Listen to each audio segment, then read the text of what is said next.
नमस्कार दर्शक मित्रहरू, के तपाईँ तयार हुनुहुन्छ त्यो आँधीका लागि जुन कीर्तिपुरको मैदानमा 17 नोभेम्बरमा आउँदैछ? के तपाईँले कहिले सोच्नु भएको थियो कि नेपालको क्रिकेटले आइपिएललाई टक्कर दिन सक्छ? र यदि म भने कि जनकपुर बोर्ड्स र काठमाडौँ गोर्खाजको पहिलो मुकाबला केवल एक खेल होइन, नेपाल क्रिकेटको नयाँ इतिहास लेख्ने दिन हो त के तपाईँ अझै स्क्रिनबाट आँखा हटाउन सक्नुहुन्छ? आज म तपाईसँग ल्याएको छु नेपाल प्रिमियर लिग 2025 को पूरा कथा। यो कथा बल्ला बलको मात्र होइन, सपना, जोश र नेपालका युवाहरूको आवाजको हो। त्यसैले ढिला नगरी सुरु गरौँ, तर पहिले केही प्रश्नहरू जसले तपाईलाई रातभर निदाउन दिँदैनन्। आसिफ शेख फेरि च्याम्पियन बन्न सक्लान्? फाफ डुप्लेसिसले विराटनगरलाई पहिलो पटक फाइनलसम्म पुर्याउन सक्लान्? कीर्तिपुरमा फ्लडलाइट मुनि पहिलो डे नाइट म्याच कस्तो हुनेछ? र सबैभन्दा ठूलो प्रश्न, के नेपालको यो लिग साँच्चै आइपिएलको सानी बहिनी बन्न सक्छ? त्यसैले 17 नोभेम्बर बिहान 4 बजेको अलार्म सेट गर्नुहोस्।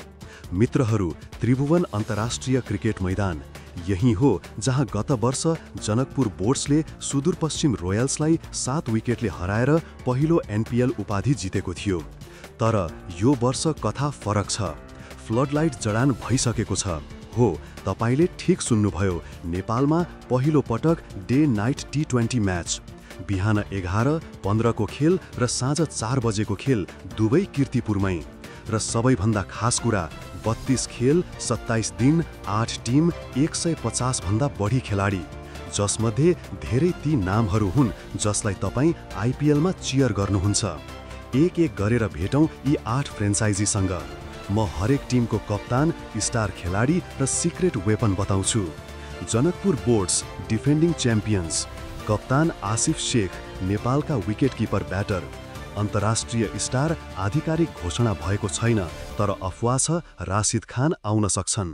गत वर्षको याद, फाइनलमा सुदूरपश्चिमले दिएको 185 रनको लक्ष्य 19.2 ओभरमा पूरा गरेका थिए।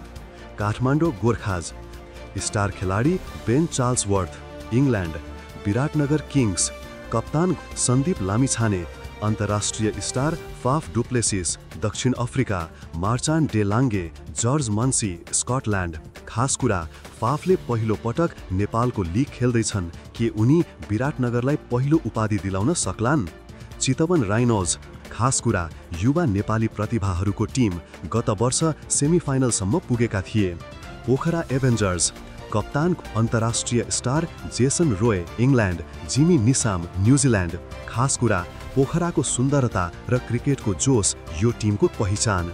लुम्बिनी लायन्स, कप्तान अन्तर्राष्ट्रिय star Gulbadin Naib, Afghanistan. Ruben Trumpelmann, Namibia. खास कुरा, बुद्धको जन्मथलोको प्रतिनिधित्व। Karnali yaks, coach Gyanendra Malla. अन्तर्राष्ट्रिय star Najibullah Zadran, Afghanistan. Max O'Dowd, Netherlands. Priyank Panchala.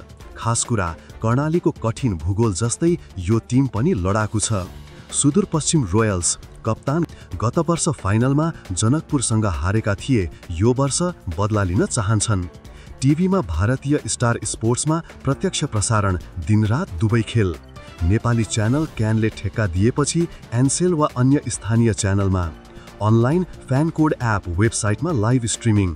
Commentary, प्रसिद्ध भारतीय कमेन्टेटर आकाश चोपडाले पनि सहभागिता जनाउँदैछन्। टिकट क्यानको वेबसाइट वा कीर्तिपुर काउन्टरबाट। मूल्य 500 देखि 1000 रुपैयाँ। भिआइपी महँगो। म मैदानमा छु। फ्लडलाइटको उज्यालोमा मैदान चम्किरहेको छ। दर्शक ग्यालरीमा नयाँ सिटहरू जडान भइसकेका छन्। क्यानका अध्यक्ष चन्द्रले भने यो लिग नेपाल क्रिकेटको माइलस्टोन हो। गत वर्ष 10,000 दर्शकले फाइनल हेरेका थिए। यो वर्ष 15,000 भन्दा बढी अपेक्षा छ। आसिफ शेख, गाउँबाट आएका अहिले च्याम्पियन कप्तान। कुशल मल्ल, 19 वर्षको उमेरमा विश्व रेकर्ड बनाउने खेलाडी। फाफ डुप्लेसिस, 41 वर्षमा पनि जोस उस्तै। उनले भने, नेपालको माया र क्रिकेटको जोस देखेर म यहाँ आएको हुँ। यो लिगले नेपाली क्रिकेटलाई अन्तर्राष्ट्रिय स्तरमा पुर्याउँदैछ। युवा खेलाडीहरूले अवसर पाएका छन्। महिला क्रिकेटलाई पनि प्रोत्साहन, अर्को वर्ष WNPL को योजना। पर्यटनमा योगदान, विदेशी दर्शकहरू आउँदैछन्। दर्शक मित्रहरू, यो लिग तपाईको हो। 17 नोभेम्बर साँझ 4 बजे कीर्तिपुरमा हुनुहोस् वा टिभी अगाडि। आफ्नो टिमलाई सपोर्ट गर्नुहोस्। सामाजिक सञ्जालमा #NPL 2025 लेख्नुहोस्। हरेक बल, हरेक छक्का, हरेक विकेटमा जय नेपाल, जय क्रिकेट। भेटौँ 17 नोभेम्बरमा कीर्तिपुरमा।